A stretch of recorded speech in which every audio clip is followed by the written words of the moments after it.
we go. Let's try this again. We have a quorum. Yes, you do. So I'm going to call the meeting to order at 6:02. I would like someone to make a motion to accept the agenda. So moved. And I'll someone- second. Natalie seconding. Great. Is there anything we need to add to the agenda? Yes, I don't have anything. I'd like to pull two items off the consent agenda. Okay. Those are the two policies. All right. Yep. You actually do that after. We'll do that when we get there. But is there Okay. anything else that we want to add or take off the regular agenda? Okay, hearing none. All of those in favor of the agenda, please either use your green button or wave at me. 1, 2, 3, 4.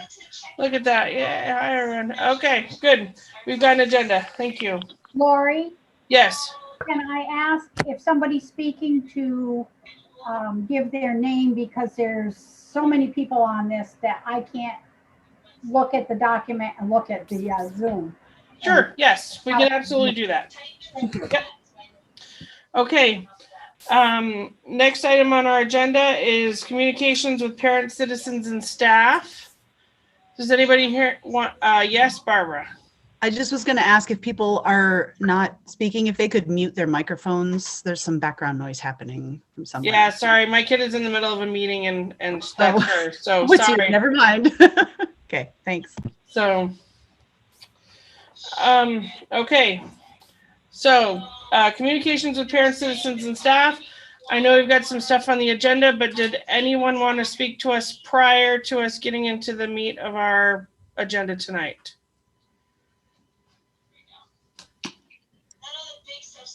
To be seen, it's, unless you're on the phone, it's easier if you use the hand raise tool on reactions. Then you jump to the top of the screen because there are multiple screens right now with people present. So if anyone wants to speak, go to reactions and use the hand raise.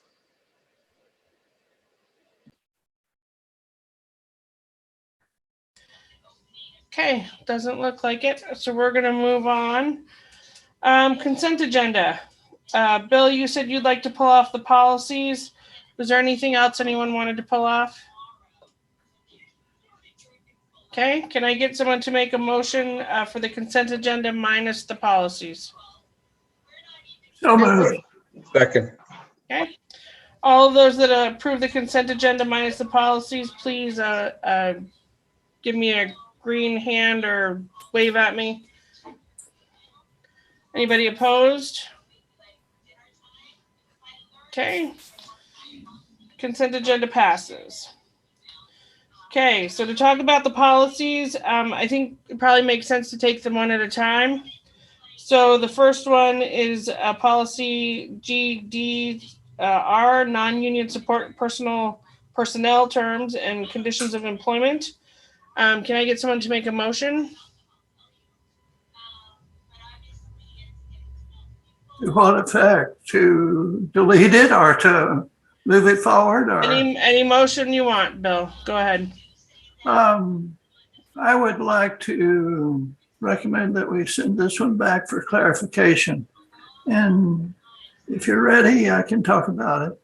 So why don't instead Second of the that, motion. can you want to You need it. rescind it or make the motion to rescind, and then someone can second, and then we can discuss why you want to do that. Okay, I'll make that motion. Okay. Second. Okay. Thanks, Kevin. That was Kevin Thornton. Okay. Go ahead, Bill. Floor is yours. It's pure and simply a matter of communication. By the time that I looked at my packet and saw where this was located, which was buried down next to the JV lacrosse coach, that was one thing. But the real important thing is that it doesn't tell me what's changed and what's different and why we're bringing this thing up. And this could be solved or remedied in the future by simply a memo, a cover memo that says, this policy is brought up for revision because of this, that, and the other. And then explain, because a new board member or a person not familiar with this doesn't have really a clue as to why this is being brought forward. Laura, you're still muted. May I comment? Yes, go ahead. Sorry. Actually, Bill, in the superintendent's memo, it speaks to both policies up for approval tonight, and it does explain what's different in GDR. And then in the packet, it's in red where it's different. It's one small section that has to do with the amount you're paying for retirement. And that was highlighted in red where the changes are. Sorry. It would be good to have them all together is my point. And I looked at that and frankly, I didn't see that. Yeah, all it did was change the amounts. It went from $40 to $50 and $50 to $60, I believe. Okay. And my explanation was that it updates the retirement terms of the non-union employees, such as administrators, admin assistants, custodians that are not in an association to true up their benefits to that of those in the associations. They haven't been trued up for some time. Also, the fact that both these policies are on consent agenda are because they are actually RNESU policies, not Otter Valley policies. So RNESU starts the process, sends it to both boards for comment, and then it goes back to RNESU for a second reading. Okay, I've got the policy in the packet pulled up in front of me. Oh, yeah. Buried down. Yep. Yep. Page 4. That's the only change. Is there any other discussion regarding this policy? I have no problem with the substance of it. Okay, You want to keep your motion on the table or withdraw it? right. Do you want to change your, whatever it's called? Well, I guess I can withdraw the motion, but Okay. suggest that things be readily comprehensible, I suppose I would say. Okay. Does anybody have any other discussion regarding this policy? So since you've rescinded your request, does anyone else have a motion that they'd like to make in regards to this policy?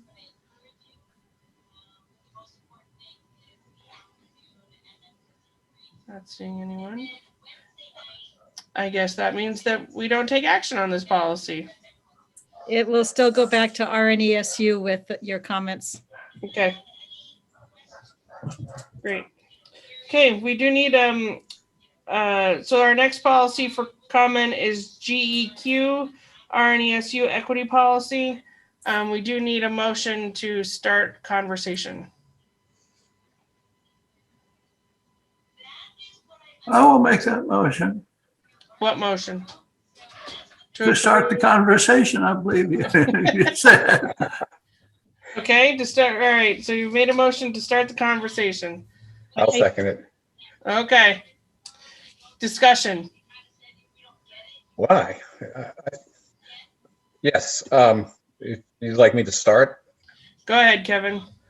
Okay, I submitted a statement on the document when it was on Google Docs, and Jean asked me to, that was an improper way to do things, and I needed to comment tonight, and asked me to write something.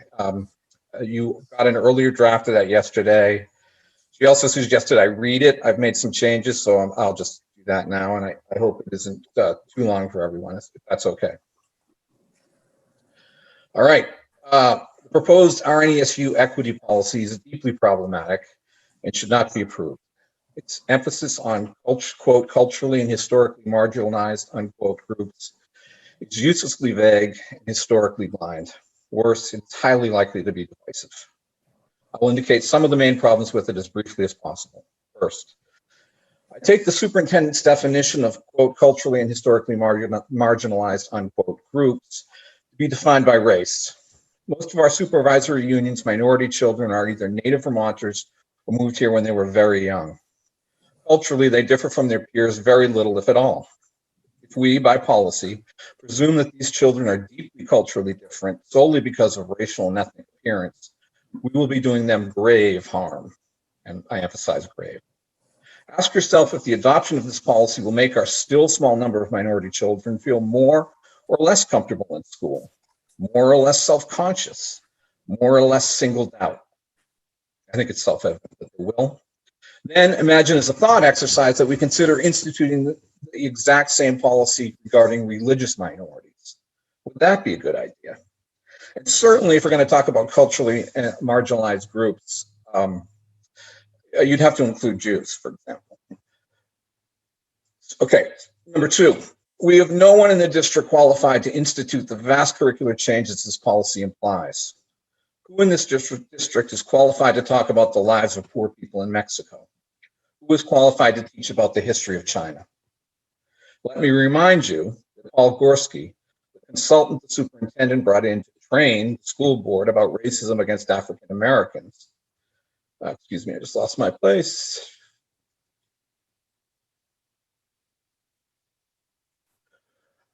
The consultant the superintendent brought in to train the school board about racism against African Americans was extremely weakly informed about African American history and fraudulent in his characterization of the most distinguished sociologists in America. And I can't emphasize that enough. And if we're going to have comments later about qualifications, my qualifications in this area are extensive. I don't necessarily want to go into them unless that comes up. Go back to the document.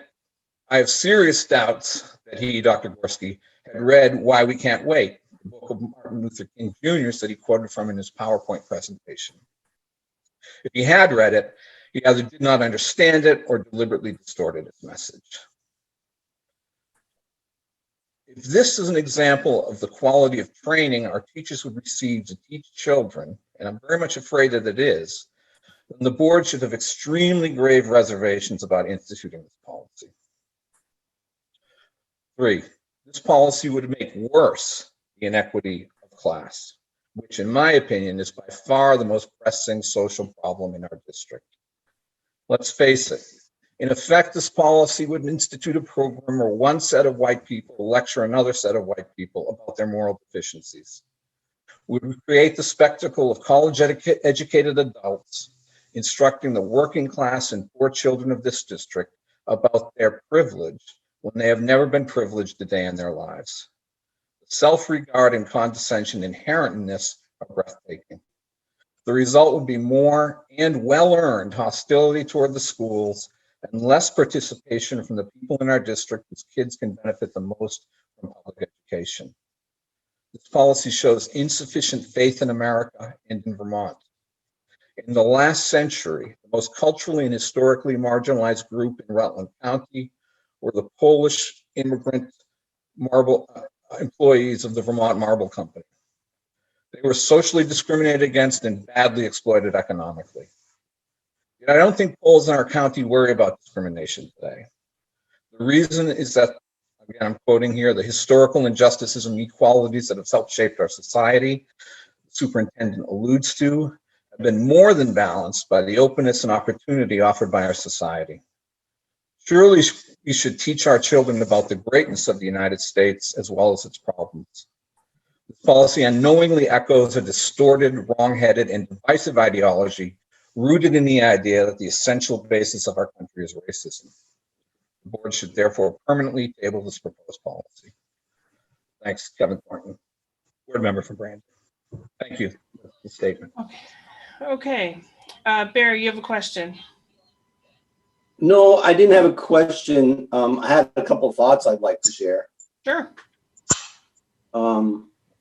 First of all, Kevin, I'm sure with what you're saying, what you're hoping to do is to anticipate problems and head them off before they become problems, and that's great. I don't really see the issues in this document that you do, but what I do feel is I'd like to work backwards from our global ends, and what that really says is that we exist as a board to ensure that all students are empowered with all the qualities and attributes that the global lens goes on to describe. It doesn't say it's a promise. It says that's the reason we exist, so that all students are empowered with those qualities. That's our product. That's what we deliver for kids at the end of their journey. They should walk out with this product that we deliver for them. Equity, going along with that, is the how piece, as I see it, of how we fulfill those global ends. It recognizes that the individualism of kids, that they're all coming from different vantage points. It doesn't really matter to me a whole lot to go through the exercise of defining what they all are. It recognizes that they are individuals, and then we make a commitment to make sure that they have all the means that they need to fulfill what's promised in those global ends. I think without the equity piece being a strong commitment, that some kids are gonna walk away feeling fulfilled, but a lot are gonna get, for a lot of kids, those global ends will just be empty words. I think that the document itself isn't the tightest document I ever saw. I think there's a group of bullets in the middle of it that are really kind of loose. They don't really correlate strongly to what precedes them, or they don't really correlate strongly to what follows them. I would take them out. But I do think that the prologue to the document goes in great depth of describing where the issues are and clearly identifies them, their existence and their importance. I think it goes on to give us a pretty strong definition of what equity is. And then it goes on to actually make an expectation, define an expectation of the superintendent to really fulfill the equity piece. And I'm calling it the equity piece of our global ends, even though global ends doesn't address equity. So based on that, I would support this policy going forward. And I'd like to hear what my colleagues have to say on the same point. Thanks, Barry. Michael, I saw your hand up, and I see you have something in the chat. Do you want to talk to what you put in the chat, or that's up to you? Yeah, the reason I lowered my hand was in deference to school board members. I don't know if you have a process of board members weighing in first and then public, so I obviously defer to process here. You can go ahead and talk because you did put it in the chat, and I think you should put that on the record. Okay, yeah, so everyone knows Act 1 of 2019. If you don't, it directs schools to do the following. So I put in chat, and if it's helpful for me to read out, but Charlene is just the most amazing Brandon employee. I've worked with her in many roles, mission committee roles. So Charlene, hopefully you have that down. I don't need to read it verbatim, but I see this equity policy as the floor. It is, I'm very emotional right now. It is shocking to me that we are even debating this. It's 2021. And like, if you read the news in Vermont, I'll preface this, I'm gonna start crying because the fact that people of color in this state don't feel like their communities are safe, and we're having a conversation about whether or not to have an equity policy in our schools, when kids, that's when they form everything. That's when they form their empathy and their compassion and their commitment to society. And if we can't get it right K through 12, we're done. Like by the time they get to college, where I teach grad students at Castleton and at NYU, and I'm a sociologist by training. My PhD is in behavioral science and sociology. And adults, behavior change is near impossible. Kids is where we have this opportunity to give them the lens to see the world and to understand the world and critique the world, have compassion for the world and be critical thinkers in the world. And if we're debating, Kevin, come on. I work with you in different capacities. We worked on the EV festival together. You're on the environmental film competition as a judge that I fund and founded. and you're questioning whether or not an equity policy is relevant? Are you not reading the news? In Vermont, leaders of color do not feel safe in their communities. And you're like, well, should our kids have an Point of education order. about equity policy? Sorry? Point of I'm just going order. to ask you, it was his opinion and that's okay, but I would like to keep this as respectful as possible. So, Okay, fair. So is I'm the just addressing the, I don't think Michael disrespects me. okay. thank you, Kevin. I realize that. Perfectly willing to listen We'd to him. like to keep it respectful. So just so you know. So I really don't want to call out. You can mention what he said, but I just don't want to. Okay, sure. Parliamentary rules. We're like members of Congress. Yes. The gentleman from fellow Brandon. Yeah, no, that's fair. I'm just so emotional right now that we're not even discussing the items that go above and beyond this basic policy. This policy is the floor. I mean, we should have done this years ago. I'm a taxpayer, so I feel like I have rights to the conversation of what the school board should do. So that's my royal we. But as a professor, as a teacher, if we don't get it right with these kids, we're screwed. And these kids are growing up in a society that is increasingly polemic, increasingly polarized, increasingly explicitly racist, and increasingly violent. And so how do we give them the lens to see the world, engage the world constructively, understanding different perspectives, different worldviews? And so if there's a sense, Kevin, you're like, hey, I'm with you on class 2, and I've done a lot of work on poverty and income inequality. So I want to validate that, because Vermont, 1 in 3 Vermonters live in food insecurity. That is also a meritorious conversation. This conversation around equity, though, all are welcome, included, feel represented, and we get into historic wrongs and systemic racism. If we can't get that right here in Brandon, what a deep disappointment. So I'm sorry for my emotion, but it is shocking to me that we are even debating this and not instead planning 1, 2, 3, increase, promote, commit, provide, ensure. That's where we should be spending our time. This policy is a floor. And if we can't get this right, I'm deeply disappointed in the board. It's a deeply warped floor, Michael.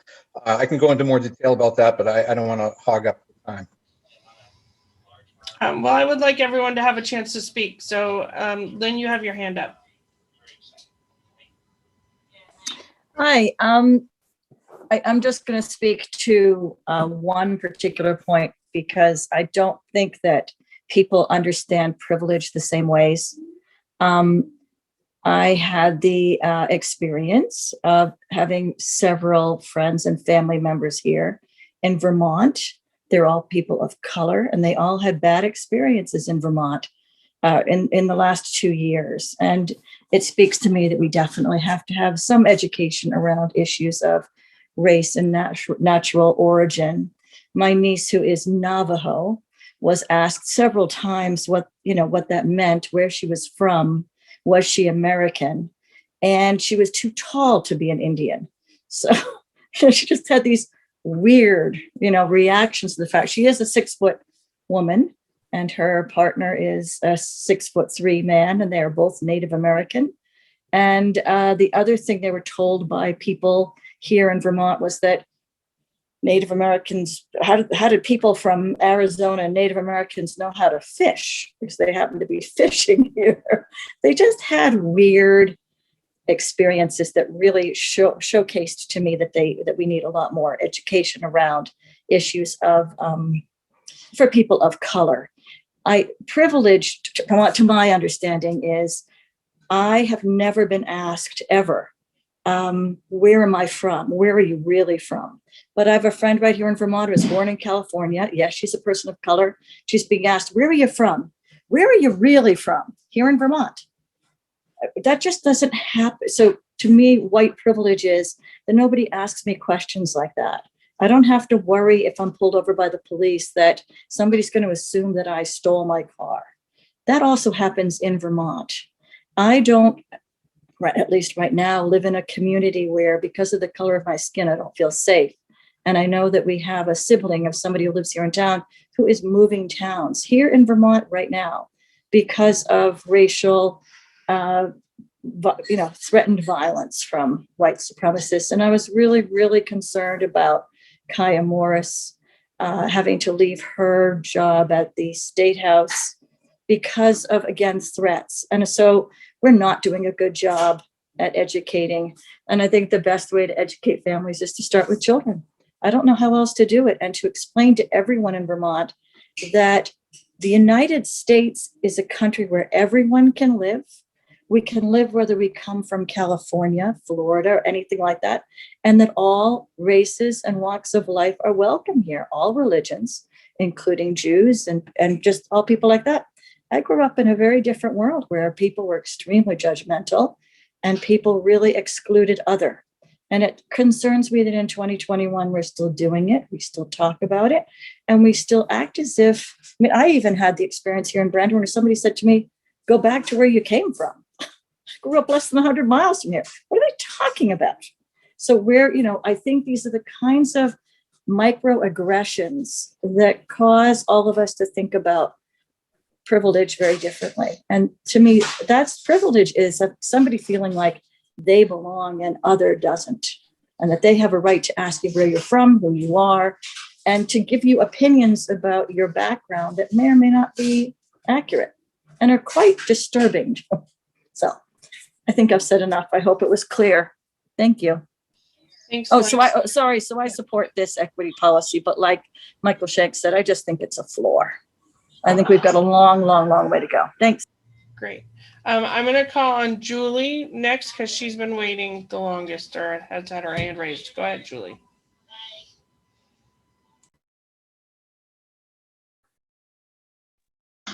If I may, I'd like to yield to Mia because I noticed that she has her hand up. Sure. Okay, go ahead. Thank you, Julie. My name is Mia Schultz. I am the president of the Rutland Area NAACP. So that includes this school district as well. I am a woman of color, and I have children of color who are in school districts in Vermont. I can tell you with absolute certainty that our kids are suffering in Vermont schools. And I'm not just talking about our kids of color. I'm talking about our white kids too. I receive complaints in every school district in our districts of Rutland County, Bennington County, and Addison County. Some of them are so drastic that they include threats to burn children. That comes from a community that does not support equity. It comes from a community who denies that racism exists, as Kevin is kind of assuming that because most of the Vermonters here were grown. You got to object to that characterization, Mia. I'll reply to that at length. That Vermonters of color were born and raised here don't necessarily have the cultural wherewithal to know that they're being discriminated against. And again, Kevin, yes, feel free to correct me, but I think I have a little bit of knowledge in this case, lived experience, and I know for an absolute fact that most of the kids who are targeted are kids of color who were born here, who also have white parents who have no idea how to protect their children. And that's because this is not being taught in the schools, that we come from different places and that we all deserve equal treatment and we all deserve to be here in Vermont. And, I could go on, but you'd have to pay me because people pay me to hear more about this. There are lots of ways to educate yourself.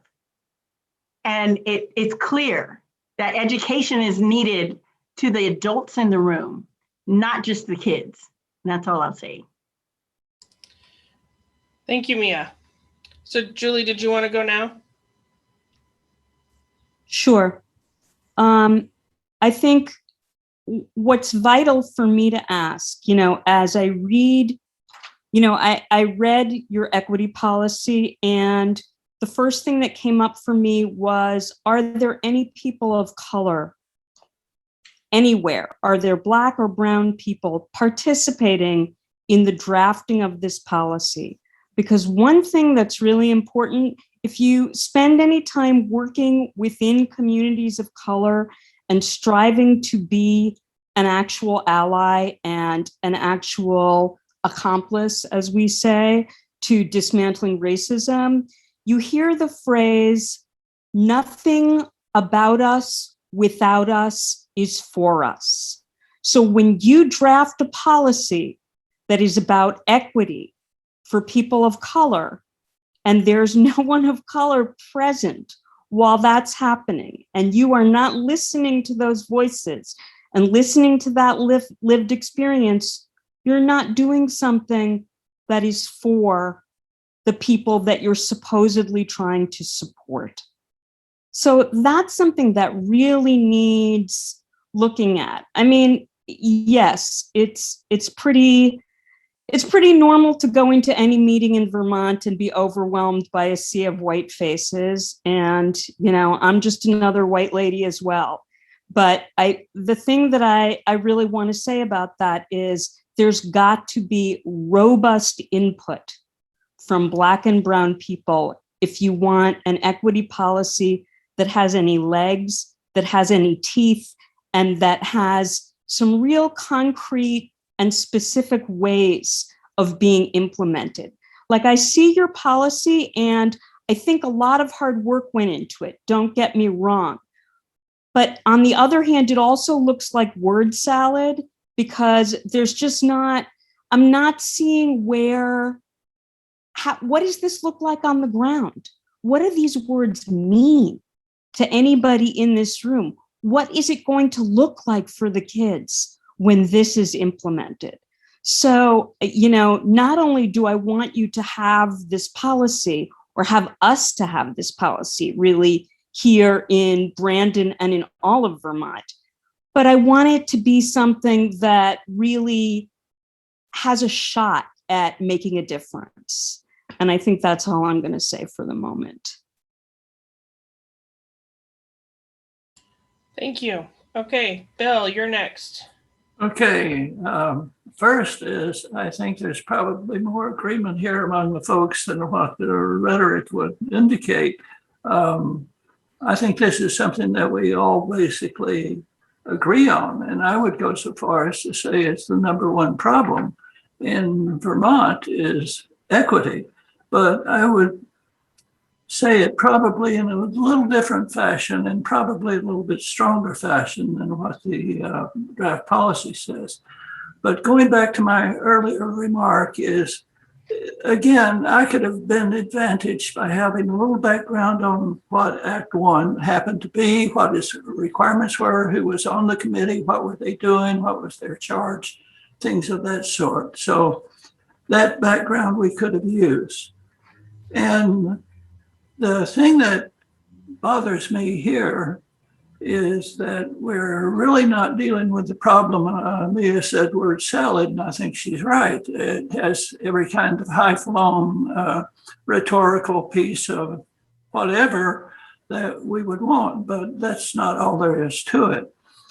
And what has been skipped over, and there's not been a reference made to this as yet in the conversation, is the greatest equity problem in the state of Vermont is class, socioeconomic, with the wealthy and not so wealthy.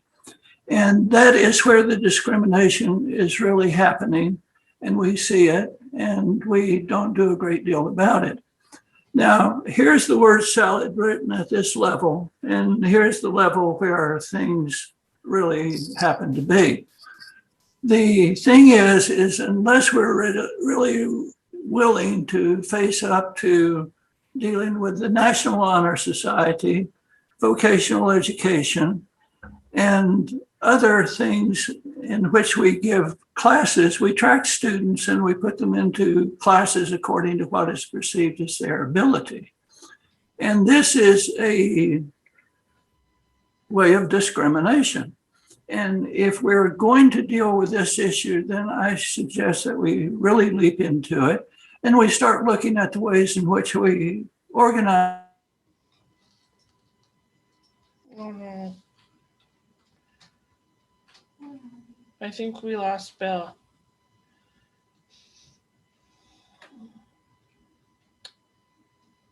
Okay, well, I think we lost Bill because he's frozen. So hopefully he'll come back on. But we'll go to Raphael next.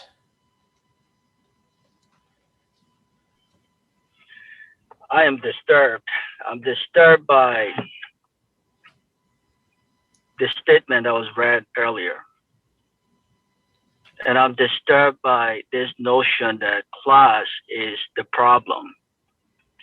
You know, I fell in love with this state because I thought it was different than most. And I try to encourage people to come here. I tell friends, people say, oh, don't go to Vermont, that place is racist. I said, no, you don't know Vermont. And to hear some of the things that I'm hearing and to make class an issue is a deflection from the actual problem.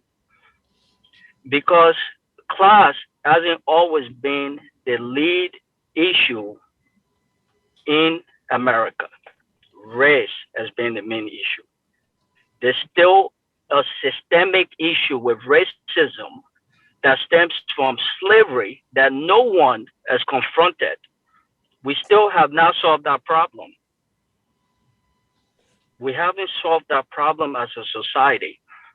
And an evidence of that is I can name all of the names of people who have died from police brutality alone. But that would take us all night. So I'm not going to do that. How many of you drive around and noticed Confederate flags and insignias that are absolutely abhorrent to someone who is Black or brown person? That's specifically intended to send a message to that person. How often do you drive around and see that? To say that class is the issue, race is not, assumes that you have lived that experience.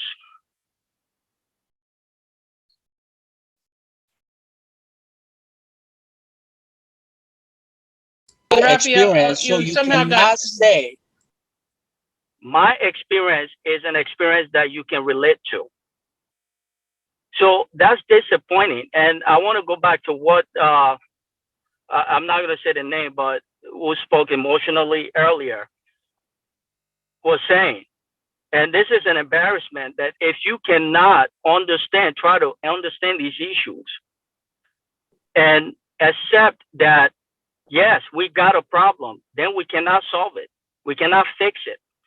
I mean, redlining, restrictive deed, those are specific laws that makes it possible to discriminate against people based on the color of their skin. It wasn't about class. It was about color, period.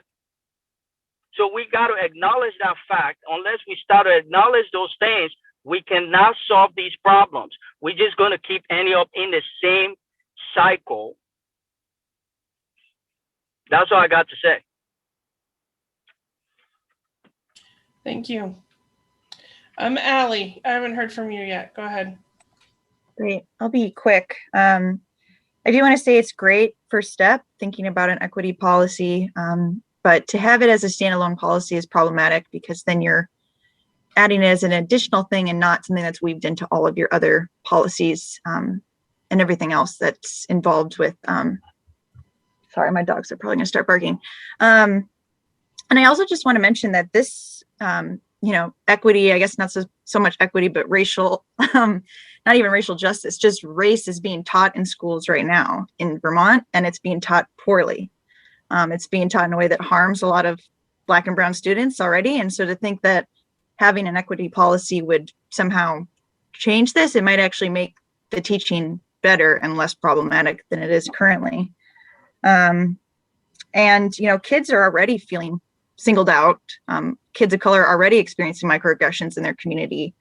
This having a policy is not going to make them feel more singled out. If anything, it's going to give white kids the tools to not say racist things and not say microaggressions and not make kids of color feel unwelcome. And I also think it's important that racial equity is one component of it, but I didn't notice there was gender identity. I think sexual orientation might have been in there. And, I've heard in Brandon specifically that people have left, LGBTQ plus people have left this town because it is so unwelcoming. So I think it's really important that we keep coming back to the fact that our towns are not perceived as welcoming to people with disabilities, people of color, LGBTQ kids. And so the equity policy is really just the bare minimum we can do. Thanks. Thank you, Allie. I do want to note that there are a couple of other things in the chat. Courtney Satz wrote something. Courtney, do you want to speak to that directly so that it's on record, or I can read it for you? It's up to you. Lori? Yeah. I've been cutting and pasting everything that's in there. Okay, well then that's great. All right. So, and then Julie responded. Excellent. Okay. Kevin, before I get back to you, I just want to make sure that everybody else has a chance to speak. And I am going to ask specifically about our board members if they have anything that they would like to say. Barbara, I see. Why don't you go ahead first? Me, Natalie? Barbara. Sorry. Barbara, okay. Sorry, I didn't see your hand up. I saw her hand up. We'll get you. Thanks, Lori. And thank you to all the people who are attending this meeting and contributing. Really appreciate all of your contributions. I had the opportunity last night to consult the work that has been mentioned earlier, Why We Can't Wait by Dr. Martin Luther King. Last night I stayed up reading quite a bit of it. And I was very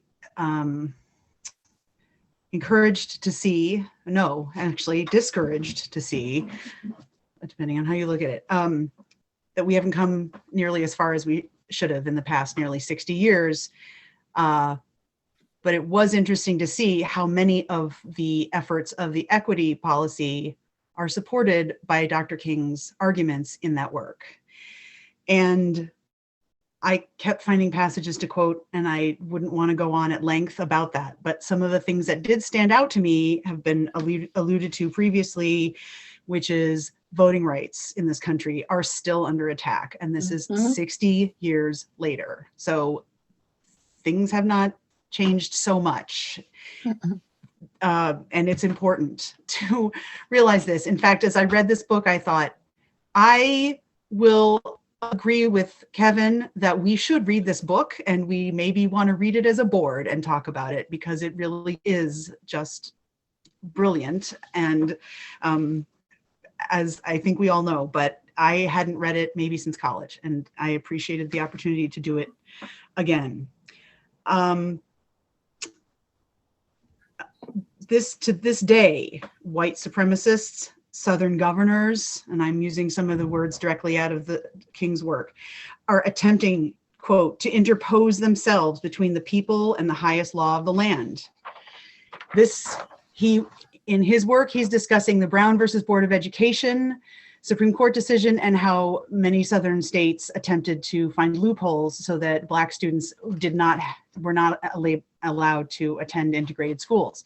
So that was happening then, and now we see other ways that legislatures are trying to get around laws to disenfranchise Black and brown people. We would be unspeakably tone deaf to reject this equity policy. We've witnessed a year of racial tumult in the wake of George Floyd's murder. The trial of the officer who killed him is filling the headlines as we speak, as we meet. We are reminded at every turn how systemic racism poisons our nation. We've seen attacks against Asian and Asian American people across the country, tacitly tolerated by millions in our own town and in our own schools and in our own churches.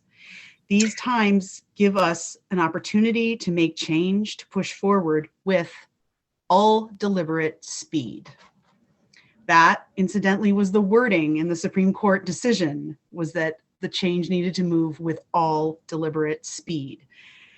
Now is not the time to not see color or to deny cultural uniqueness, as some suggest. Now is the time to engage in discussions of cultural difference and uniquenesses, to grapple with systemic inequities, to acknowledge mistakes, to equip our students with a better understanding. And this echoes what many of you have said, is children, they can learn this so much better than we can. Equip them with a better understanding of how to live in a world that is more than just the town in which they live, more than just the state in which they live, and more than just the country in which they live.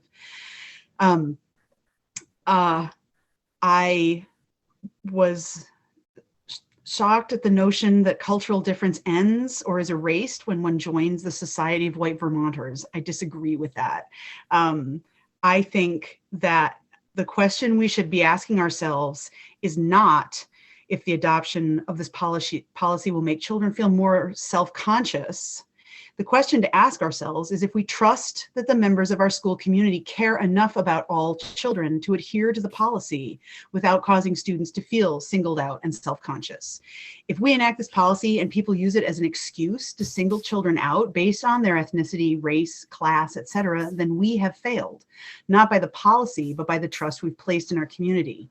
Just as in the late 1950s and early 1960s, when Southern governors worked against the spirit of Brown v. Board of Education by finding loopholes to keep children out of privileged integrated schools, they did so out of a selfish desire to maintain white privilege, and they're to be blamed, not the 1954 court. We must trust in, and I'm going to quote again this famous phrase, the better angels of our nature, adopt the policy and then be vigilant advocates for its adherence. Thank you. Thank you, Barbara. Natalie, you're a board member. Go ahead. You wanted to speak? I'd like to know a process question since I'm a new member. Is this the first time we're seeing this policy? And what is our role now? Is it to approve this policy? Or if we don't approve it, are we delaying approval of something that we need now? Can we approve it and make changes? Because I agree, I feel like this is something we have to have, but this is just a starting point. We need something that's more assertive, something that provides language that we can work off of. This needs a lot of work. And so I want to know what we can do as a board to move forward. Where are we in this process? So I can tell you that this is an RNESU policy. It comes from RNESU and is voted on at RNESU. It goes out to the 2 member districts, which is our board and Barstow's board, for edits, questions, things like that. And then it goes back to RNESU for approval. So it's not that OVUU actually approves it, but we do get to look at it and make any changes or suggestions and send it back to RNESU. And Do we Jean, have to if I make missed those, anything, let me know. do we have to make those changes in this forum, or are we able to provide comments for review later? I specifically think we could probably do that. I mean, I think tonight is the first reading for most of us. It would go back to RNESU, and those members of that board would take your recommendations into consideration. If they make any changes, it would then come back to the 2 member districts again for your perusal. It won't go to RNESU until their May meeting, because there has to be 30 days between readings, and their April meeting is not 30 days. So there is time, and comments have come. I put it in the parent newsletter a couple of times. I put it out and I've received some comments by email. One of those comments I built right in here and read. And so as comments come in, they'll go back to the RNESU board for consideration. So feel free to email in some comments. Yep. Okay. Any other board members? Derek. I will get to everyone, I promise. I just want to hear from board members first. You're on mute, Derek. There. Thank you, Lori. I just wanted to respond to Natalie's question about, where are we in the process? Where did this come from? Is it new or not? And I wanted to reflect on a letter that I think Jean sent out about a year ago from, it was a collective from the School Boards Association, the Superintendents Association, and the Principals Association. They were all signatories on a letter about equity issues. And in this statement that they made, they said that that they, within their mission statements, they call upon us to build on our recent efforts and to do more and do better going forward. Over the past several years, our associations have taken steps to more fully realize the implicit and explicit biases within our organizations and schools and provide anti-racist professional learning opportunities for our members. We collectively recognize the need for our associations to do more to advance the work and to center the importance of anti-racism and equity in our processes, collaborations, and leadership. And they went on to say to commit to some concrete actions, doing training within their respective associations on implicit bias, equity, and diversity. They'll promote and support implicit bias training for all faculty and staff in Vermont public schools. And they referenced H714 of 2020 about implicit bias training in public schools.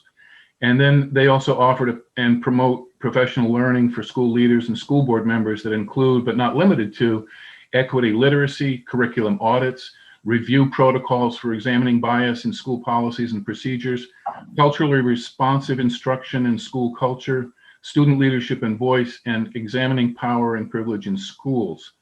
So, Natalie, I think that was the impetus that got people looking at the local level to have equity policies in place. And that's the guidance that we're getting from that level. Thank you, Derek. Okay, I'm going to go to Jean because I see two board members, but they've already had a chance to speak. Jean, go ahead. Thank you. And Derek, thank you for pulling that document out. To address a little bit of what Bill had raised too, and to give a little bit of context, this actually became a live discussion, I would say. It's always been alive, but maybe not spoken about last spring. And we internally spent some of we always have limited professional development time with our teachers and our staff, and we purposefully chose some of that last spring to do some professional development internally around equity. And then we did bring Paul Gorski in for a number of faculty and staff who are interested in June. I told the board about that in June, and the board had its own discussion in June and desire to learn more. I cannot say that it was 100% comfortable, but then these discussions never are. So the board had asked me to bring in somebody to help the board start its own professional development. And this board also committed its second meetings of the month to be focused around equity. And specifically, you have been having a number of different conversations in a number of different realms around equity and inclusion, including most recently Outright Vermont was in. In addition, you've had conversations around just a number of different things this year. Internally, after last summer, we pulled together an equity committee. That equity committee, several of whom are here on this call, are staff members throughout the district, and that committee has been actively seeking other members, community members, people of color, because we don't have a lot of people of color among our staff in the district. And so that committee has their regular meetings. They talk about how do we expand what's sitting in front of us? How do we not talk about us without us? How do we make sure that we're being inclusive in our voices? And that's an ongoing process that committee has done. In fact, I suspect that some of the public who's here is because the committee reached out to them, and we welcome you. It's wonderful. There There is Act One, and then there's a moral imperative. And for me, the moral imperative are the kids. Now I'm going to get emotional, Michael. Are the kids that I educate every single day, that I am responsible for. And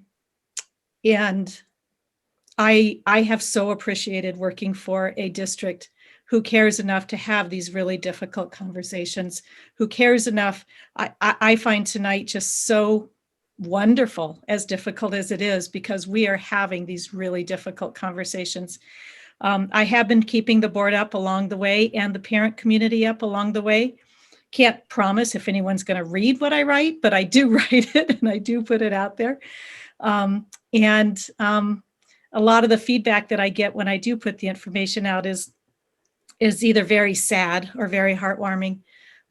So I just want to thank you, the community, for being here, and the board for sticking with this conversation. And we'll get there, and we're not going to get there overnight. And this policy is embedded in our other policies, but having a standalone equity policy shines a spotlight, makes it visible, and not just what we've been doing for years, paying it lip service. This really is shines the light on the fact that we, just like every other school district in Vermont and in America, we have problems and we have to fix them. Thank you. Thanks, Jean. Let's see. So Bill had a question, but it looks like his question's been answered. I'm going to go back to Kevin as a board member, and then I want to hear from Kristen and Lindsay and Claire, because I know she wants to talk too. So it's going to go in that order. Go ahead, Bob. It says Bob Thorndike. I'm sorry. Go ahead, Kevin. Sorry. Yeah, I'm sorry. I forgot to change that. Well, let me start out by saying that I'm genuinely sorry that people are upset. I've been dreading this conversation all week because I was afraid that was going to happen. And it's really not my desire to provoke people and upset them. And so I want to address some of the issues that were raised as fairly and calmly as possible, and we'll see where we are. I'm going to start with Michael, because you went first, Michael, and because we know each other, and because you're a sociologist, and say that I really wish you'd been at that training session. I think it was in the fall with Paul Gorski. Because one of the things that made me upset at that time was I brought up William Julius Wilson, and he called them debunked and marginalized, which I just found flabbergasting and very upsetting. And that's the point where I began to think this guy is deliberately misleading us. It was just a horrible presentation, and one that his remarks about history he was unqualified to make. And I wish you'd been there. I think you'd understand my perspective more if you had been. I'm going to skip ahead to Mia, because Mia brought up something that comes up in all of these discussions all the time by claiming that people opposing these things are uneducated. So unfortunately, I'm going to have to address in some detail my own education on these matters. I first became interested in Southern and African American history as an undergraduate, specifically because the South seemed so different from New England, what I'd known growing up.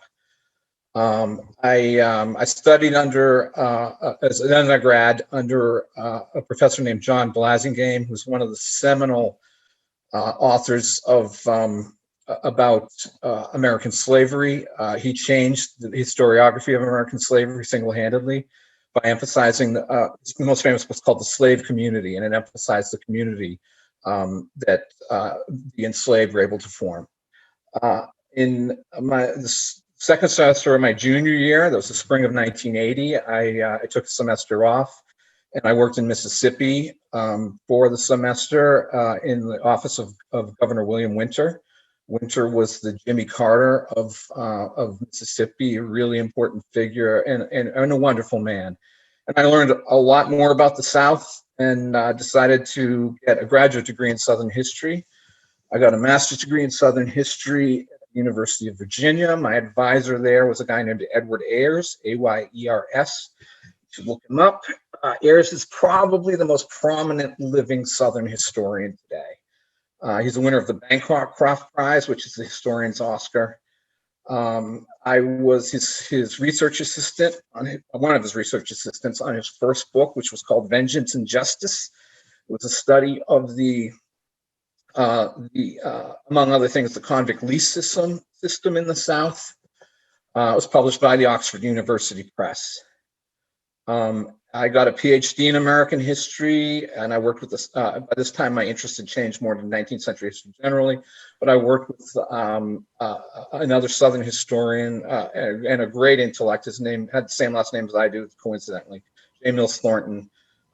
He's written. He wrote an incredible book about called Power and Politics in a Slave Society about Alabama. And then he did a subsequent book on the civil rights movements, plural, in Alabama and Selma, Montgomery, and Birmingham.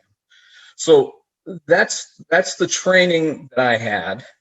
As a scholar on my own, my first publication ever was it was my master's thesis under Ayers. It was a study. I went back to Mississippi and I wrote about Confederate symbolism at the University of Mississippi, and I tied it definitively to the reaction to the civil rights movement.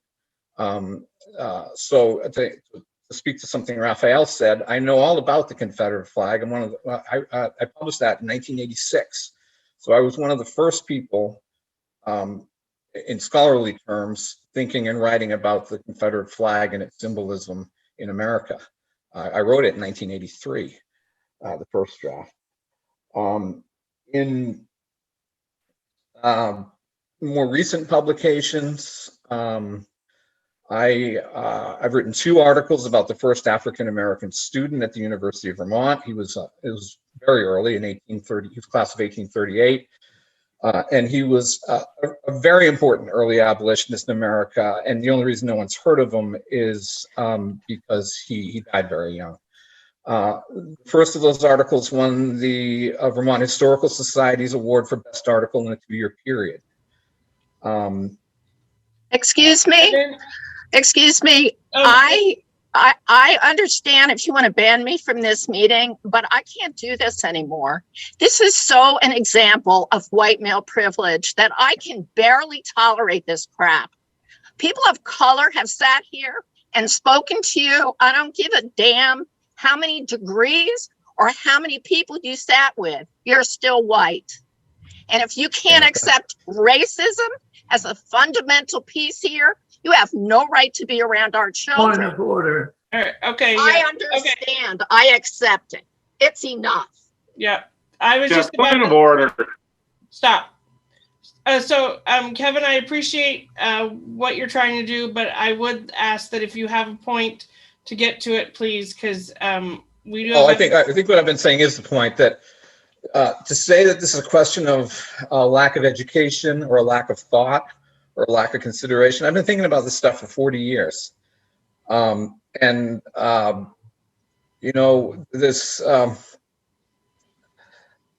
not that I'm uneducated, and it's not that I haven't thought about these things, and it's that I disagree with you. And people have to accept that this is a principled disagreement and an educated disagreement, not some kind of ranting. And as far as the last comment goes, I can't help my skin any more than anybody else.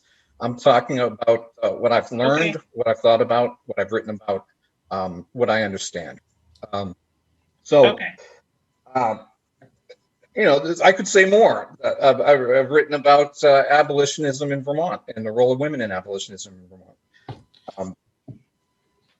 I understand you disagree. I am going to move us on because we have other people. That's just the point about education. I'm sorry. I've got the floor. I want to hold it for a little while longer. Yeah, and I'm telling you that no.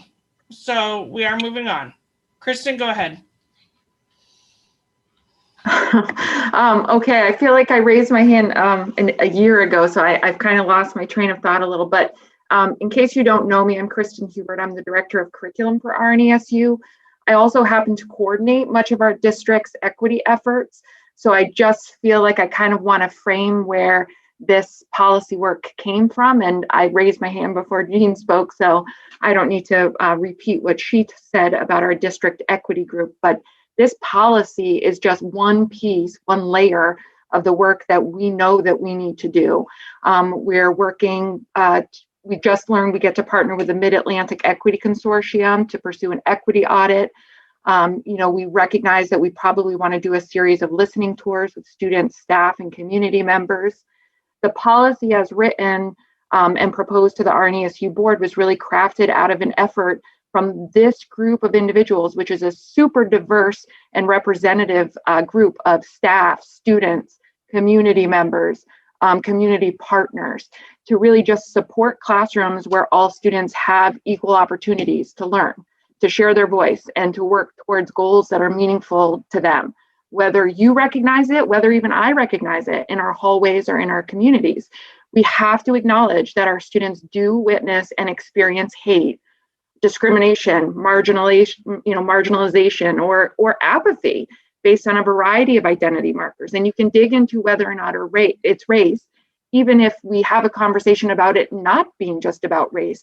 There's a whole slew of other identity markers that this policy covers: sexual and gender identity, homelessness, socioeconomic status, disability, both inside and outside of our schools. And when our students have experiences like this, it affects their readiness to learn, and it really affects their overall sense of safety and community in our buildings. We also, as just a point of fact, have schools identified by the state as being in need of equity supports because there are disproportionate performance results and access across some of our subgroups. Another simple truth is that if you look at any of our survey data from students, we have students who are longing for change. We know this because they've told us this. So this policy is really just the first step in recognizing our power as intelligent adults sitting around this Zoom call who have the power to design learning experiences, elevate our student voices, and really work to dismantle inequities so that every student has an appropriate and equal opportunity to learn. So even if you are not seeing it in today's classroom, we know, as a system, as RNESU, that we have an opportunity here to teach not just kids, but also ourselves. Education, really, in my opinion, is about creating this better world and making changes where changes need to be made. And I respectfully suggest that an equity policy is really just the first step towards this end. Thank you, Kristen. Lindsay, go ahead. Thank you for this time. So I'm speaking here as a community member and also as a member of the RNESU Equity Committee that I joined recently. And I've only been to one meeting so far, but I can attest to the profound level of self-interrogation about our own white fragility. And I think that is the number one thing that comes to mind when I hear the comments tonight by specific school board members. And it's incredibly disappointing. So while some people might have education in academia, I would suggest a number of books that could also be read to bring you to light on the current racist issues of our state and country. I wouldn't say that equity is the number one problem of our state. I would say racism is the number one problem of our state and our country. I live in downtown Brandon, and there are 2 Confederate flags within 2 blocks of me. How does that make me feel? It makes me feel very upset and angry and incredibly disappointed that people think that an equity policy is not necessary in our schools. So if you'd like a list of the books to read to educate yourself on what we're talking about here, you could read White Fragility by Robin DiAngelo. You could read How to Be an Anti-Racist by Ibram Kendi, and that speaks to assimilation, which comes up in the letter that you sent to the school board. You could read Me and White Supremacy by Layla Saad, and you could also do her 21-day challenge, which is really interesting. You could also read Caste by Isabel Wilkinson, which is a very, very deep interrogation of racism that still exists in our country and in our community. And I also want to talk to the points that that we're conflating class equity with racial equity. You can hide your class. You can hide that you're poor, but you cannot hide if you are a Black or brown person, especially not in this state.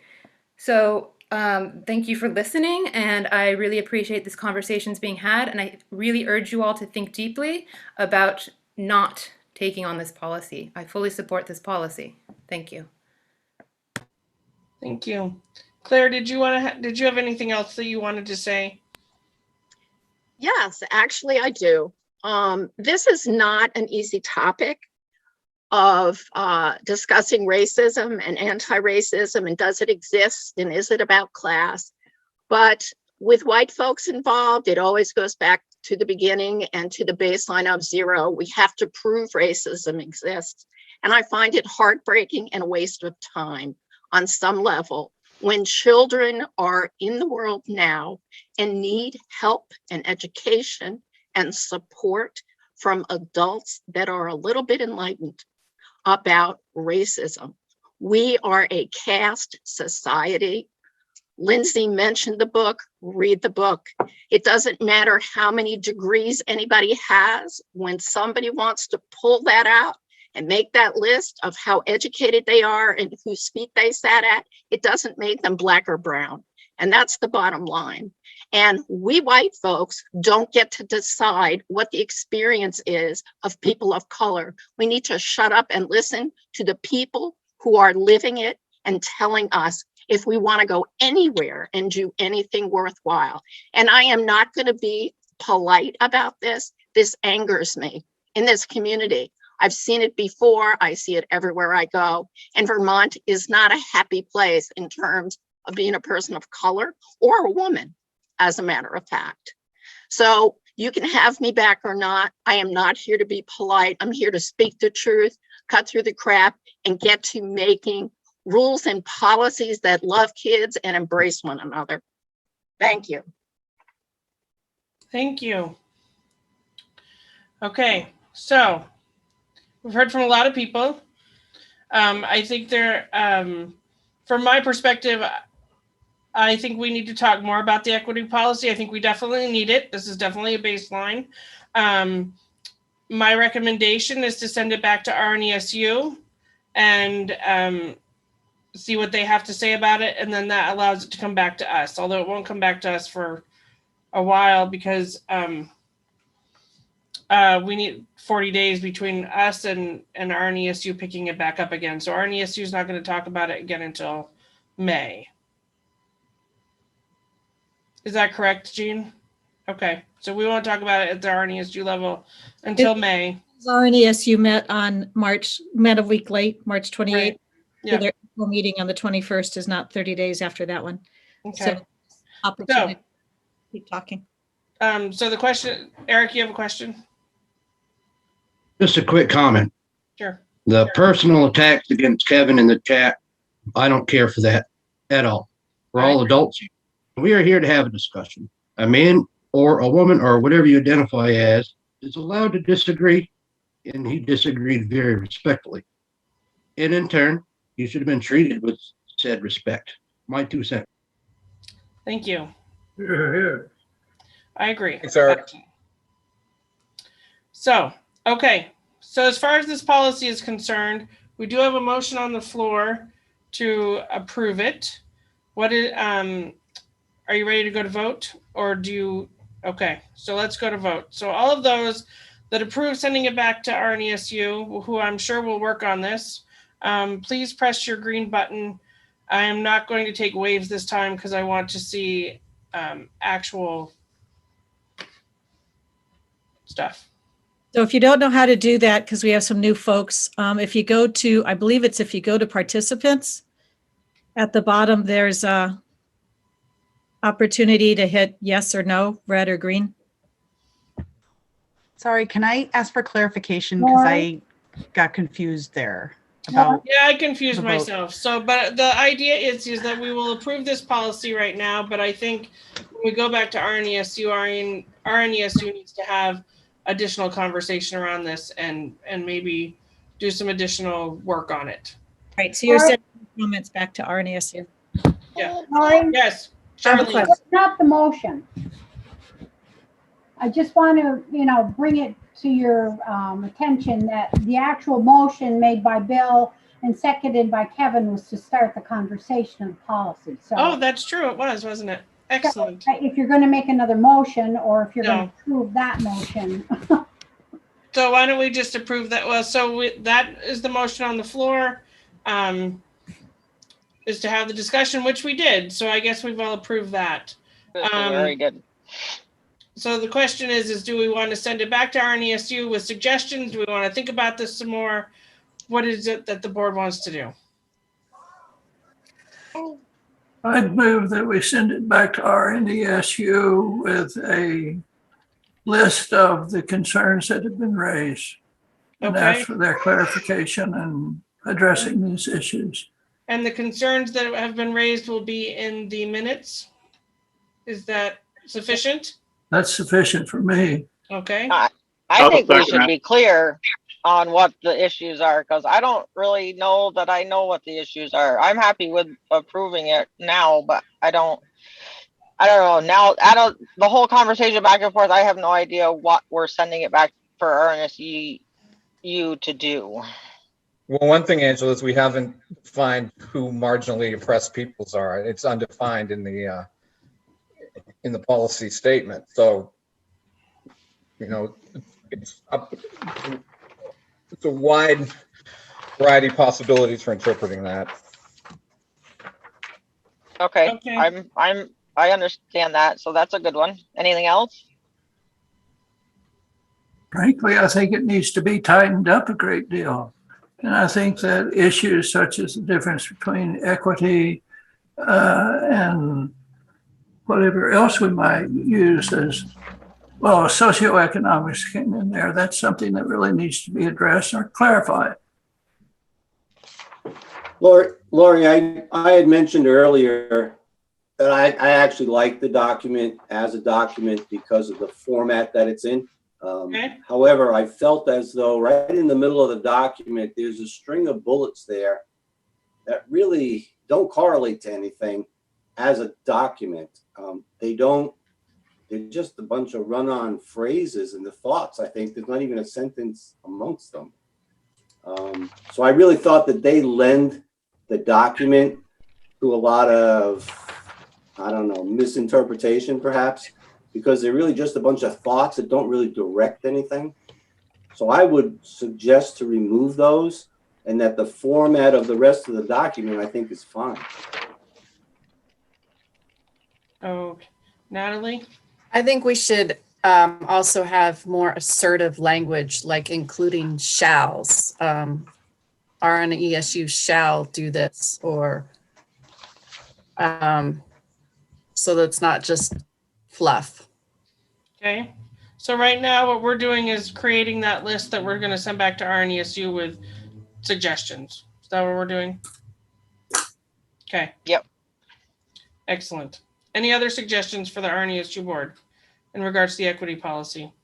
Other than, and I will suggest to the RNESU board that they review the minutes of this meeting to capture anything else that has not been said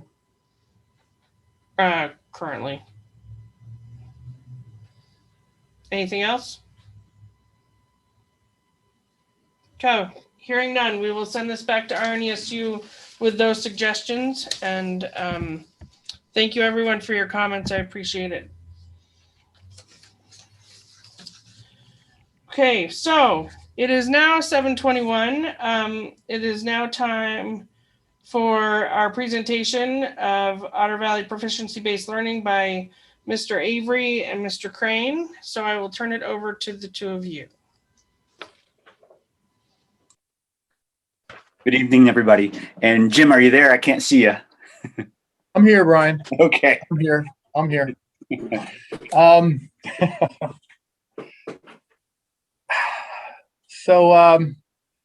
It's nice to see all of you. There are many of you that I do not know. My name is Jim Avery, principal here at Otter Valley. And please bear with me as I head down a slightly divergent path, very much like Frolof's Loop. It's out back with our woods. Like Frolof's Loop, it will eventually lead back to proficiency-based learning. I have been here at Otter Valley since 1991. I was hired by Dr. Mathis to start a career center here at Otter Valley, which we did. And I have witnessed and I've been a part of a number of and implemented many innovative learning opportunities for students throughout those years. I'd say almost all of them that we did would have fallen under the umbrella of what is called Vermont's Act 77.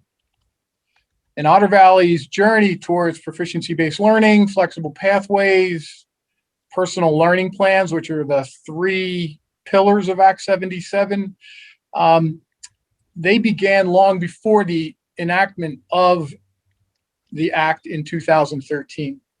So let me just give you a few examples, and we'll work our way to PBL. But in 2010, Otter Valley created a program, an opportunity for kids called extended learning opportunities.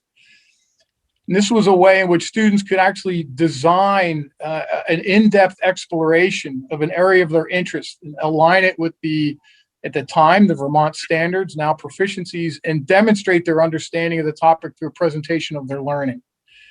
We did this prior to Act 77. We've been offering dual enrollment programs since 2013. We have high school juniors and seniors taking college courses while they're still in the high school. We offer dual enrollment credits here at OV for students. We're taking courses through Castleton University, CCV. Some of the courses are there.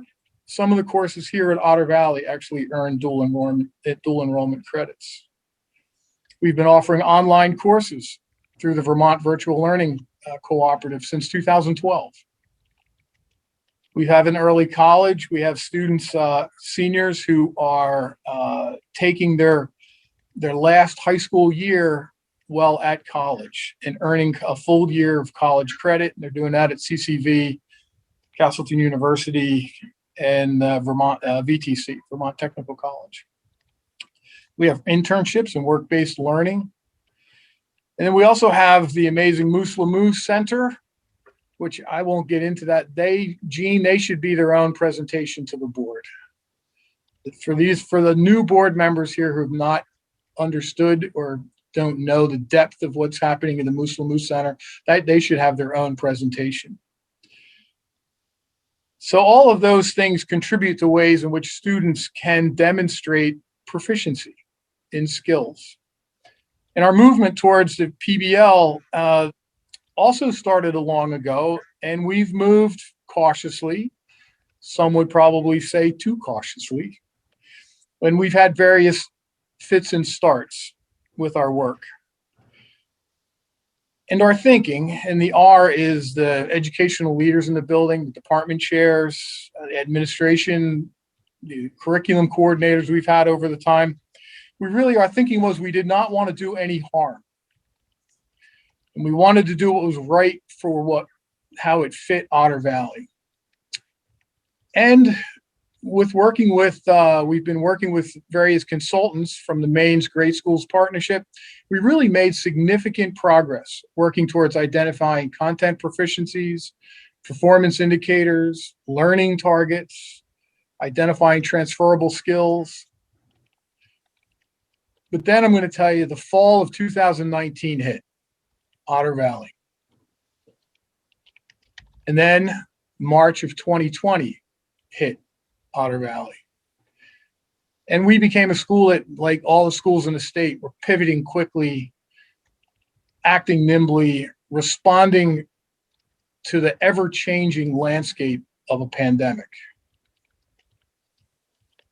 But now we have Mr. Brian Crane, who is our PBL coach, our proficiency-based learning coach.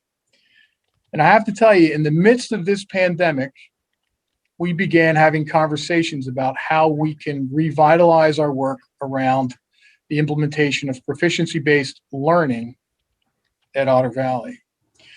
So Brian, I'm going to lead this into you and let you talk about the work that we've been doing. Sure. Thank you again. And my name is Brian Crane, and this is my first year as the proficiency-based learning coach for RNESU. I this is my third year though of being a coach in this area. Previously, I spent a couple years doing this work in GRCSU. And first off, it's great to work with this district and with Jim and the admin team and the department chairs and all the teachers at Otter Valley and the other schools that I've been working at. And our mindsets are very much the same. We're very collaborative. We look for consensus. We look to build this from the ground up. And when I began, I knew that this year was going to be a challenging year, but I didn't really let that stop me in my goals of building relationships and figuring out what is the great work that is happening that Jim, for example, has mentioned, and what are some areas of growth, and to be thinking about, and I'll talk about this in the long-term planning, about what kind of goals do we want to set over the next couple of years, and for us to be thinking about when proficiency-based learning is working really well, what does it look like? What does it feel like? And are we providing the best teaching and the best learning that we possibly can to create 21st century classrooms? So this year, we've done a lot of work around that and had a lot of great conversations around that. So I'm kind of going to talk about three things, kind of, for those of you who don't know what proficiency-based learning is or where it came from. I'm going to give a super brief talk about it, and then I'm going to talk about kind of our short-term goals and our long-term goals, and then I will offer it up to have any questions for me or for Jim to clarify anything at all. So proficiency-based learning started, there are components of it that have been going on for a long time. Myself as a classroom teacher had been doing many of the things that proficiency-based learning really focuses on, like being very clear and explicit about what your kids are learning, and also providing multiple ways for kids to show what they've learned, because not every student is a great writer and may be able to show their learning. I was a former science teacher, might be able to show their learning in a different way. And if I'm thinking about what is the skill that I am truly focusing on, am I focusing on a writing skill or a science skill? I need to focus in on that, provide the formative and summative assessment around that, and give the student feedback. And how do we both know, the student, the teacher, and as we report out the parents, how do we know that they've reached that skill? That is at heart proficiency-based learning. And one of the things is it was State of Vermont in 2013, Act 77. There are three pillars, as Jim has said: personalized learning plans, proficiency-based learning, flexible pathways. And it's a great idea, but it's a classic AOE where AOE said, hey, let's do this. It's a great idea, but didn't really tell us how to do it. So it's been being implemented differently with varying degrees of success all over the state. So some schools have their next iteration of it, and it's working great. Other schools are working on it. But and part of my position is to figure out what, at this point in time, what OV, as I said, is doing really well, and there's some great things, and how do we move forward? Another thing about proficiency-based learning is it's really a focus on building knowledge, building understanding, and clearly outlining what a student can do. It's also in the proficiency world known as a KUD. And as we work forward in my work, organizing, talk about the short-term goals, taking all the department work, organizing it and kind of putting it under one house. So there's consistency. The departments have all done great work. They've identified, as Jim has said, they've identified proficiencies and indicators, and they've written learning targets, but every department looks a little bit different. So for example, if a special educator, someone from the community looks in, they don't necessarily see all the same thing. It's been written slightly different. They're all great, don't get me wrong, but part of my work, I think I would love it to be one house. They all look similar. Social studies and ELA might have a bit of a different way of going about things, but it all looks the same, and it's easy to understand for everybody. So anyways, that's kind of my bit about Act 77. I want to talk a little bit about the short-term goals that we've set. In conversation, I meet with Jim, Jeff, and Christine on a weekly basis, and it's been great to talk about it and to learn. This has been a great learning year for me. And in these meetings and conversations, I've met with every department. I've met with quite a few teachers. I've worked with quite a few teachers at Otter Valley, and it's been great. Some of the short-term goals that I've been thinking about and working with Jim and the rest of staff is, first off, creating a portrait of a graduate.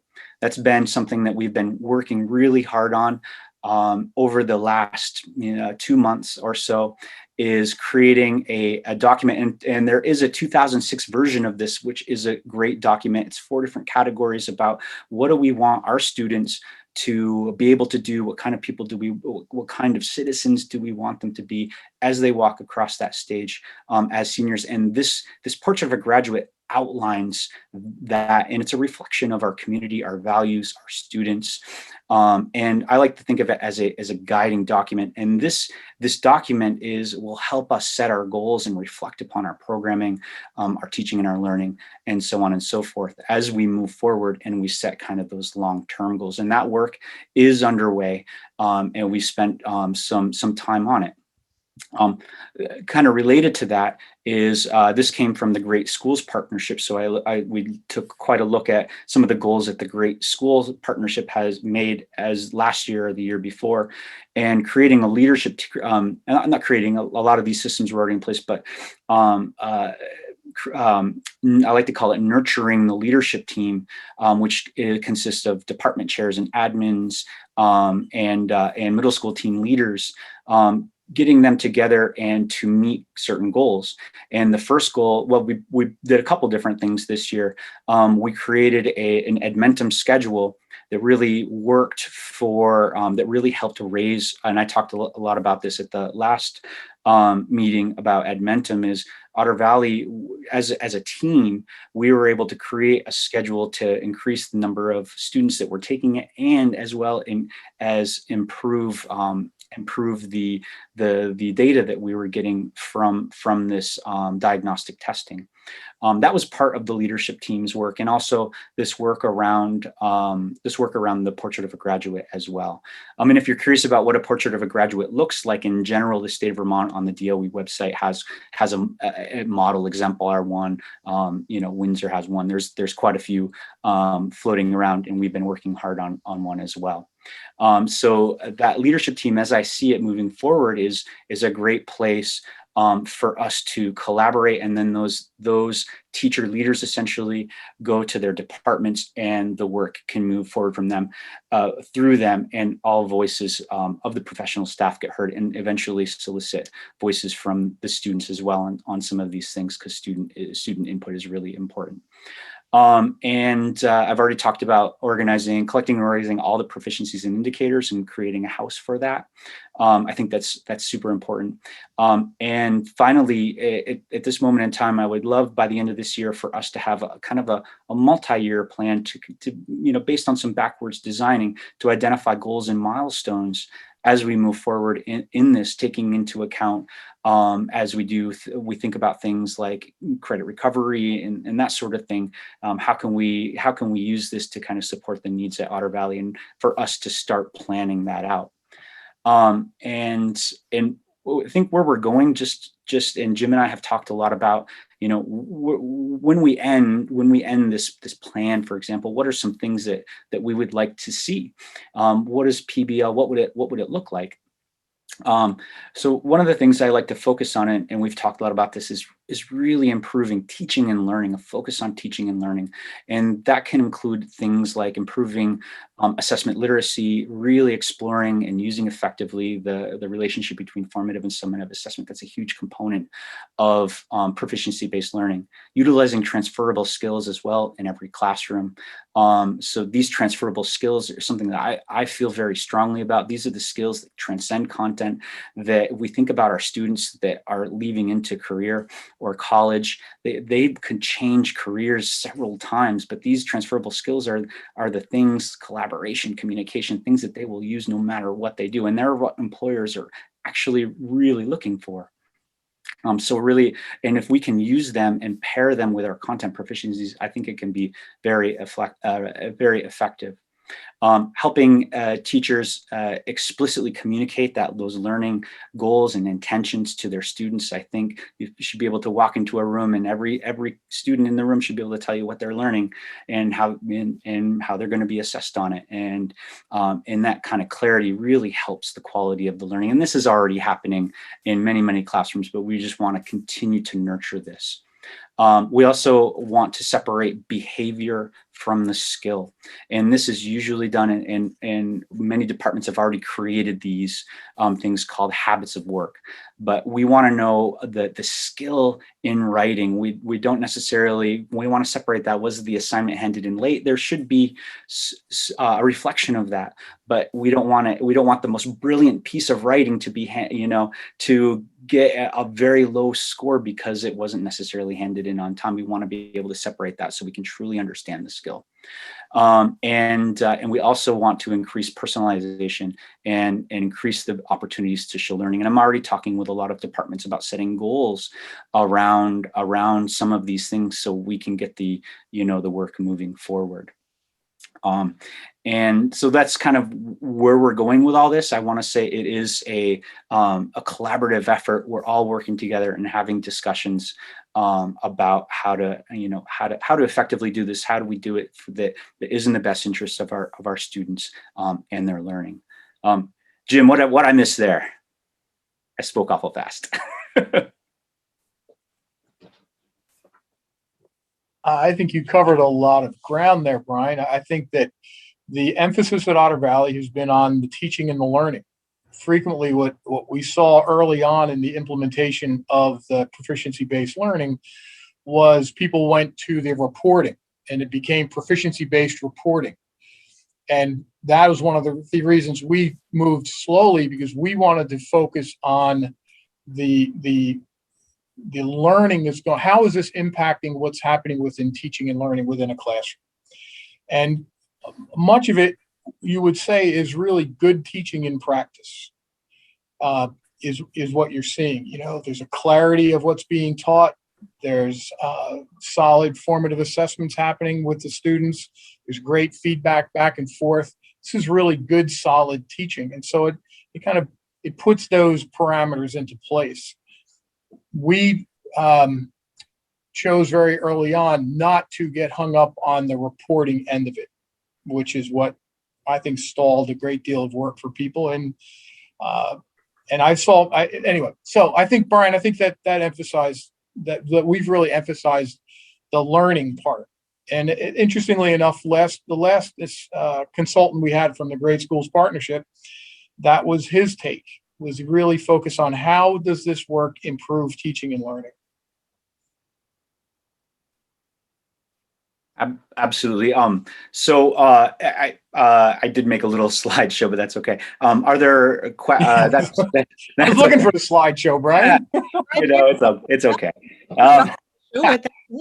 But are there, I guess, questions at this point about proficiency-based? I can do my best to answer them. Proficiency-based learning in general, kind of what it entails, or any of the kind of short-term or long-term goals that I have mentioned that you are interested in.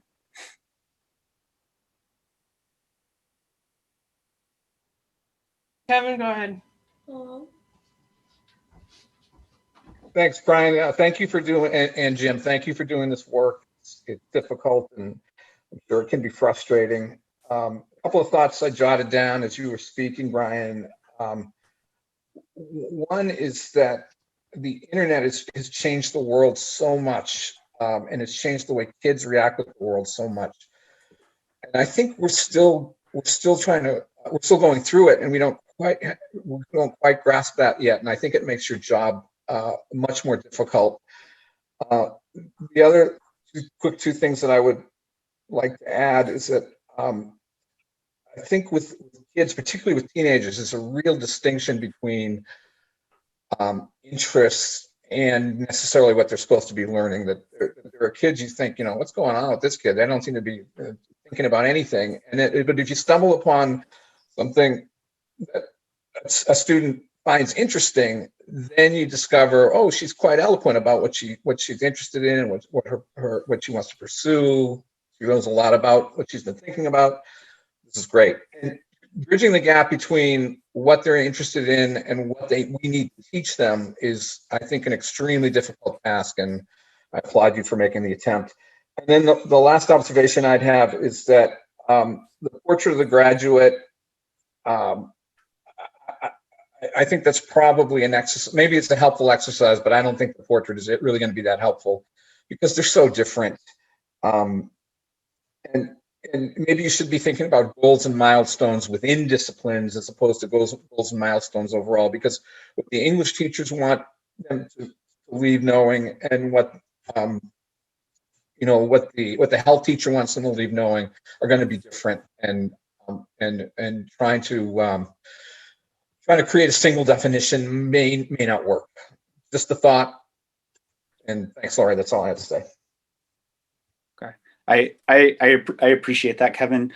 The portrait of a graduate work is something that I've felt is very important, because and something I forgot to mention in all of this is things like personalized learning plans, transferable skills, the SEL work that is also very important, going to be very important. It weaves the tapestry. And yes, content proficiency is really important, but we want a complete citizen and student and lifelong learner to walk across that stage. And while it may not be, the portrait of a graduate may not be perfect, it does set goals for us to think about our programming and how we want to go about things, and helps us set goals. Is it perfect? No, but it is a good guiding document for us. Are there other questions or about anything we've talked about? Brian, sorry. I just want to say, Brian, I really appreciate, this is the second time we've invited you to a meeting and made you wait an hour before you could speak to us. Brian and Jim both, I really appreciate you explaining this. This is work that the high school's been working on for quite some time, and you're making significant progress, and I appreciate you being here tonight.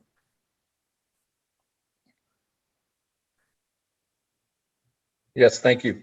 Thank you. I'll be back in May with Devin Karpak. And Hi, can you hear me? Yes, Angela. I just wanted to make a quick statement, is that I think this program is a great example of equity across our district. It allows all kids to be able to get the learning that they feel and the parents feel that is going to get them furthest in their lives. And I think it's a great example of what we do to be equitable across the district. Thanks. Thank you for seeing that. Thank you. And thank you for seeing that. Yeah, and in my view, I've been doing a lot of reading about equity myself, and one of my favorite authors puts it: every child, every day.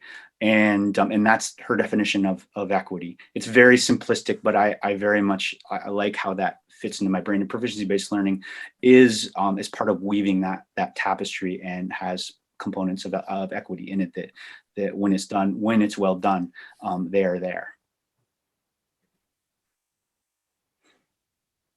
Well, thank you very much. Thank you for being here. Okay. Nobody Thank else you for having me. questions? See, you did such a great job, Brian, that there are no questions. There you go. I love it. Derek seems to have a question.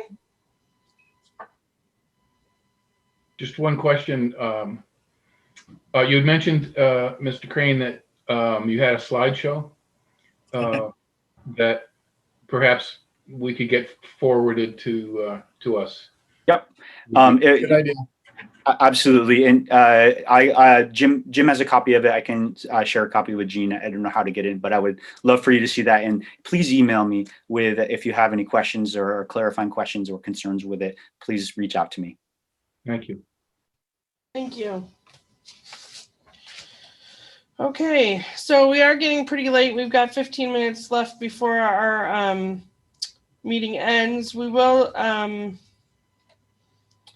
let's go ahead and look at the monitoring report interpretation so that we can,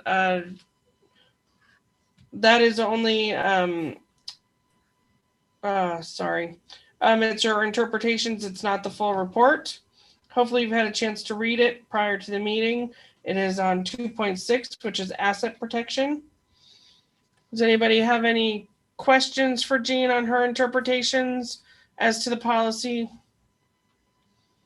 And the question you should be asking yourself is the interpretation to the policy that you have in place, is the interpretation reasonable? And that's a yes or no answer. If the interpretation is reasonable but doesn't address what you want it to address, then you would look at the policy and say, is the policy comprehensive enough?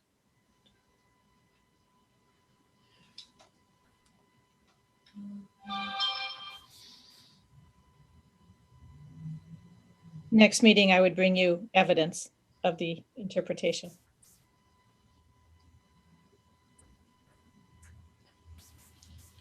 Anyone have any questions?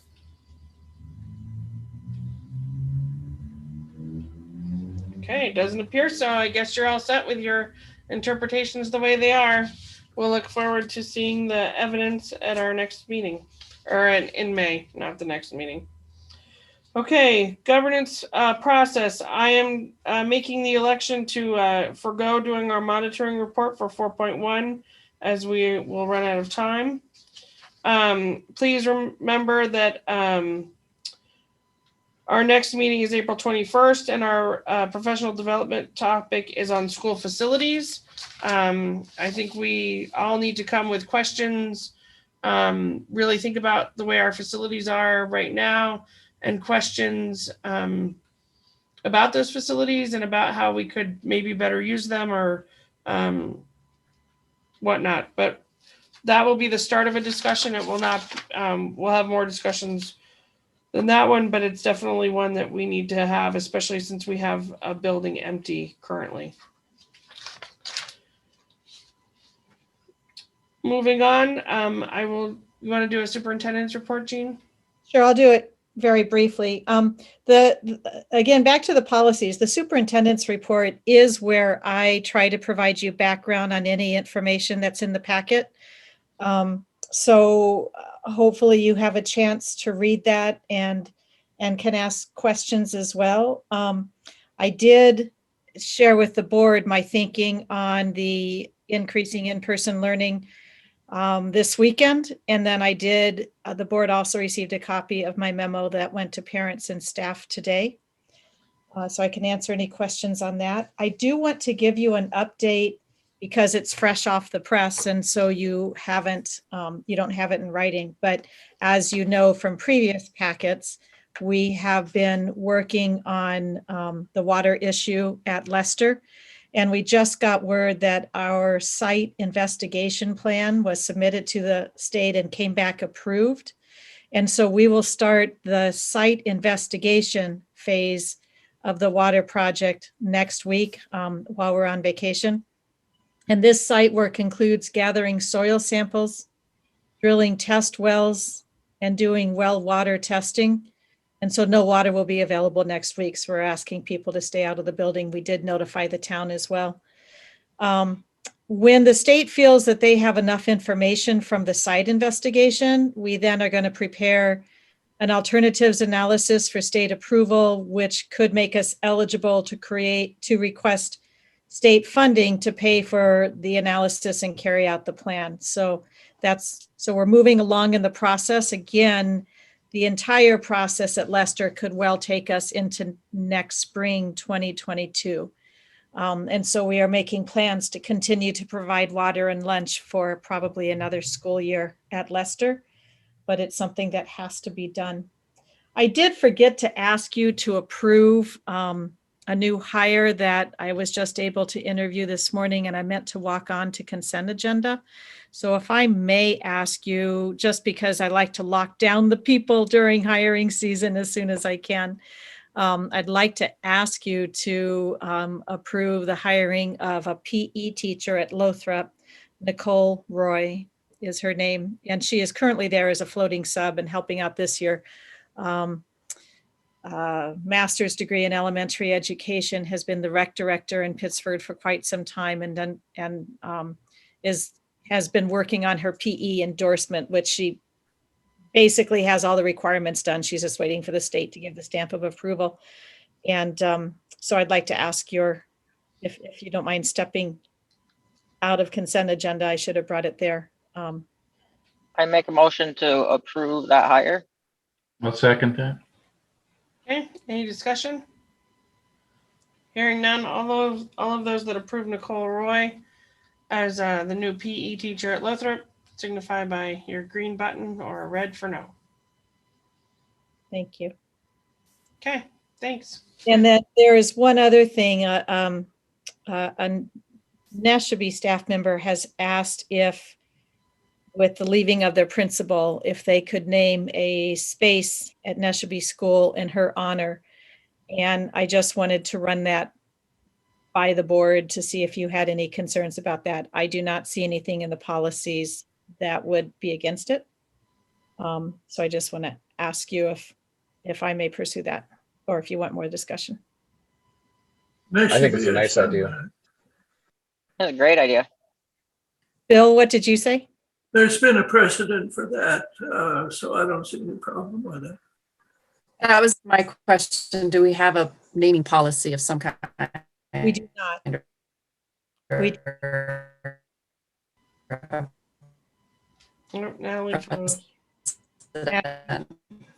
Natalie, you kind of disappeared on it. I'm still here. Can you hear me? Yes, now we can. Sorry. No worries. Okay, so our next board meeting is April 21st at 6 o'clock. On Zoom, we will be doing professional development. We will be joined by Allison Popa, who has put together some decks for us to be looking at regarding facilities, and will help us walk through that process. We don't need executive session, do we, tonight? No, Okay. but on the 21st, we also will bring you information for you to work off of on each building. And I think that you'll have several principals here as well, in case there are questions about building use, et cetera. Great. Okay, so I would entertain a motion to adjourn. I see Barbara Barb. and Derek. Excellent. Your leaving would indicate that you agree. Good night.